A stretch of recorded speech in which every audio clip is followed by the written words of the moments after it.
Okay, so hello, I am Aruz and today I will tell you about transit visa. So मुझे एक comment आया था मेरे channel पर तो उन्होंने पूछा मेरे से कि आप ट्रांजिट वीज़ा के बारे में एक्सप्लेन करें जिससे थोड़ा सा हेल्प हो जाए और थोड़ी सी क्लैरिटी आ जाए अपने माइंड में. So today I will going to cover a little amount of topic of transit visa. So let's start with the intro.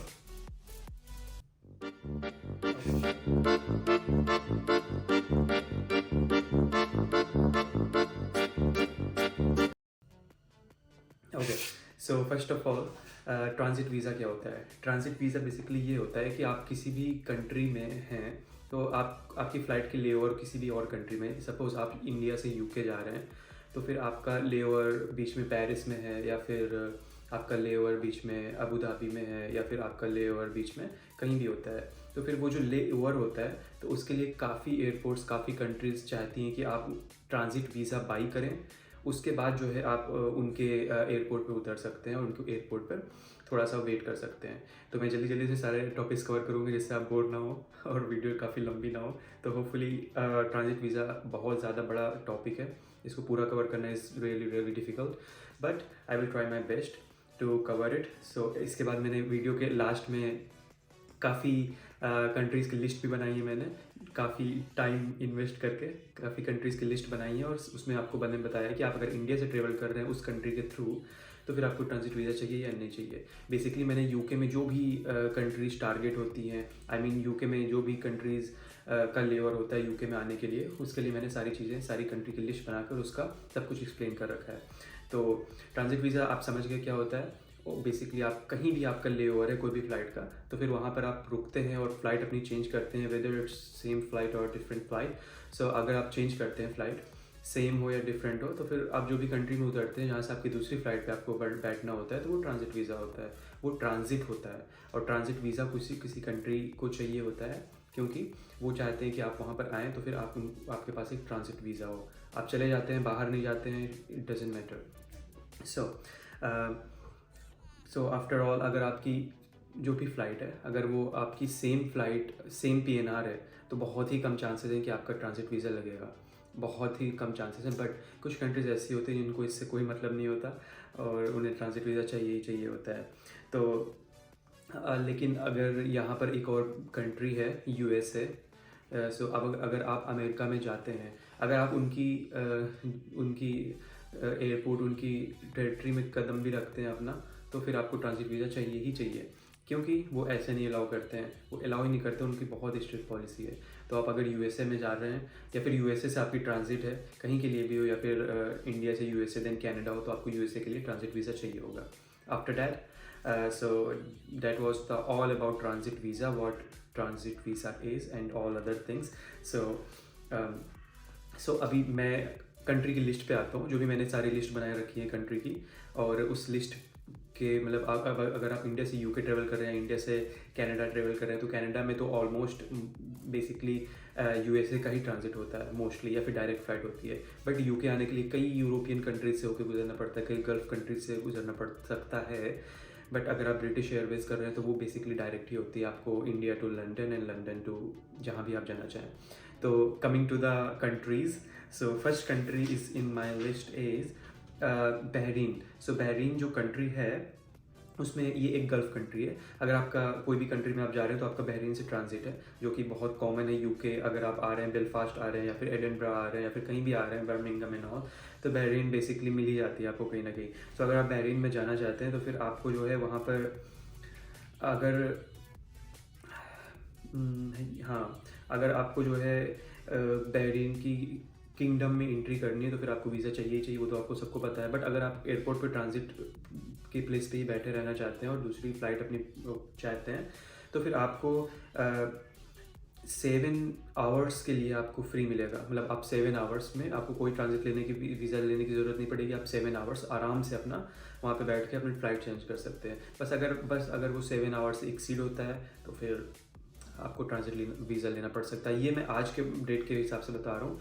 Today is 26 February when I am recording this video, 26 फरवरी 2023। तो आज की date से मैं ये सब चीज़ें आपको बता रहा हूँ। तो आप जो भी होगा, मैंने लिंक डिस्क्रिप्शन में सारा दे रखा है प्रूफ के साथ, सारे रेफरेंस एंड सारे प्रूफ यहाँ पे आप ओपन करके फिर से चेक कर सकते हैं। और अगर आप बहुत लेट ये वीडियो देख रहे हैं तो मैं ज़रूर आपको रिकमेंड करूँगा कि आप जो है फिर से इसके बारे में रिसर्च करें या फिर आप कमेंट डाउन करें, तो मैं आपको बता दूंगा करंट क्या सिचुएशन चल रहा है। तो ट्रांजिट वीज़ा बेसिकली इनकी पॉलिसीज़ हमेशा चेंज होती रहती हैं, कभी कोई इनकी नई नई पॉलिसी आती रहती है और सारी कंट्री के लिए डिफरेंट पॉलिसीज़ हैं। किसी कंट्री में कुछ आवर्स, किसी कंट्री में कुछ आवर्स, किसी कंट्री में मैंडेटरी, किसी कंट्री में free. So coming to the next country, Riyadh.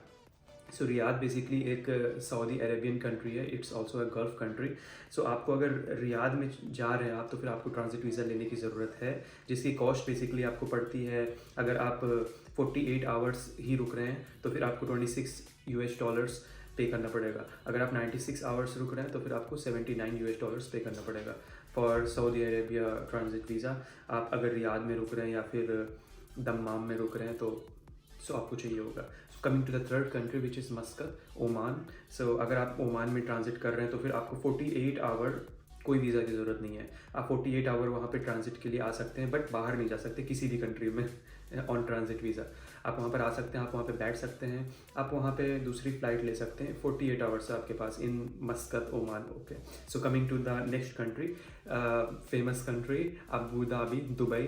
So Abu Dhabi is airport of course. So अगर आप अबू धाबी एयरपोर्ट पर जा रहे हैं और आपको ट्रांजिट वीज़ा चाहिए तो आपको transit visa first of all मैं क्लियर कर दूं, आपको ट्रांजिट वीज़ा लेना पड़ेगा, अबू धाबी पे लेना पड़ेगा, बट इट्स फ्री। सो ये फ्री है आपके लिए। तो फर्स्ट 48 आवर्स वो आपको जो है फ्री में ट्रांजिट वीज़ा इशू कर देंगे। आप पहले ही जाने से पहले 2-3 दिन बुक कर सकते हैं ऑनलाइन, वो आपको इमीडिएटली मिल जाएगा, नो वरीज एट ऑल। और बाकी अगर आप 48 आवर्स के बाद अनदर 96 आवर्स चाहते हैं तो फिर उसके लिए आपको 50 AED पे करना पड़ेगा, which is $13.61, $14 something. Okay, so coming to the next country, Paris. तो अगर आप पेरिस कंट्री में कहीं भी आई मीन फेमस है इंटरनेशनल एयरपोर्ट ऑफ कोर्स, वहाँ पे अगर आप रुक रहे हैं तो फिर आपको ट्रांजिट वीज़ा वहाँ पर भी कोई ट्रांजिट वीज़ा की ज़रूरत नहीं है। बट अगर आपको फ्रेंच टेरिटरी में एंटर करना है then of course you need a transit visa. So transit visa आपको पेरिस में लेने की ज़रूरत नहीं। बाकी पर्टिकुलरली इंडिया के लिए इन्होंने 2-3 साल पहले ये रूल हटाया था, जिससे जो है इंडियन पासपोर्ट होल्डर्स को ट्रांजिट वीज़ा की कोई ज़रूरत नहीं पड़ेगी पेरिस में। Coming to the next country, Amsterdam, Netherland, जहाँ पे मैं भी जा चुका हूँ, जहाँ पे मैं भी रुक चुका हूँ। तो इस कंट्री में भी आपको कोई ट्रांजिट वीज़ा की ज़रूरत नहीं पड़ेगी। इस कंट्री में आपके पास बहुत टाइम है, आराम से आप जाके वहाँ बैठ सकते हैं 1-2-3 दिन, आपको कोई ट्रांजिट वीज़ा की ज़रूरत नहीं पड़ेगी, आप अपनी फ़्लाइट आराम से ले सकते हैं। Coming to the fourth, I mean the last country in my list, no not the last, second last, so Turkey, Istanbul. यहाँ पे आपको ट्रांजिट वीज़ा की ज़रूरत पड़ेगी कि नहीं? नो, यहाँ पे भी आपको ट्रांजिट वीज़ा लेने की कोई ज़रूरत नहीं है। इस्तांबुल में मैं पर्सनली 2 दिन रुका हुआ हूँ तो वो मुझे कोई ज़रूरत नहीं पड़ी ट्रांजिट वीज़ा का। हाँ, अगर आपको कुछ इशू होता है या फिर आपको कोई इशू होता है तो आप ई वीज़ा अपने सपोर्टिंग वीज़ा डॉक्यूमेंट से इशू करवा सकते हैं इस्तांबुल, जो कि आपको 6 मंथ में मिल जाएगा। वो भी बहुत ईजी है, ज़्यादा कॉस्ट भी नहीं है उसकी। So coming to the next and last country in my list which is Germany. So Frankfurt airport Germany में है। बेसिकली वहाँ पे आपको आपका अगर ले ओवर है तो फिर आपके पास जो है फाइनल कंट्री का वीज़ा होना चाहिए, ऑफकोर्स वो सारी कंट्रीज़ के लिए होना चाहिए। तो आपको 12 आवर्स के लिए कोई लिमिट नहीं है वहाँ पे, एंड आफ्टर 12 आवर्स आपको जो है ट्रांजिट वीज़ा बाई करना पड़ेगा। So that was all the tips which I want to tell you. I mean ये कंट्रीज़ की लिस्ट मैंने बनाई जो मुझे लगा कि इंपॉर्टेंट है यूके आने के लिए। बाकी कनाडा के लिए USA इज़ इंपॉर्टेंट, तो वो भी मैंने कवर कर लिया है। बाकी अगर आपको कोई भी और कंट्रीज़ के बारे में चाहिए तो आप कमेंट पे पूछ सकते हैं। एंड अपार्ट फ्रॉम डैट मैं आपको एक छोटी सी टिप्स यहाँ पे देना चाहूँगा, लास्ट एंड बोनस टिप। ये छोटी सी टिप ये है कि आप जब भी ट्रांजिट वीज़ा बुक करते हैं तो आप अपना पहले से ही बुक कर लें। आप एयरपोर्ट से पहले ऑनलाइन ले लें, ऑन अराइवल आप कम कोशिश करें, क्योंकि वहाँ पे आपको लाइन में लगना पड़ेगा, अब और चीज़ें काफ़ी इश्यूज़ होते हैं। और तो फिर ये सब चीज़ें आपको पहले से ही चेक करके एक बार वेरीफाई करके जाना पड़ेगा आपको। बाकी जो है आपको ट्रांजिट वीज़ा इसी कंट्रीज़ में चाहिए होती है। So that was it basically guys. So thank you for watching my video and काफ़ी मैंने टाइम लगा के सारी कंट्रीज़ की लिस्ट निकाल के सब कुछ बनाया आपके लिए। So come on, एक लाइक तो बनता है। So that was it. So thank you for watching this video guys and give this video a big thumbs up, and yeah, also subscribe to my channel and follow my Instagram for latest update, and thank you again. See you in the next video.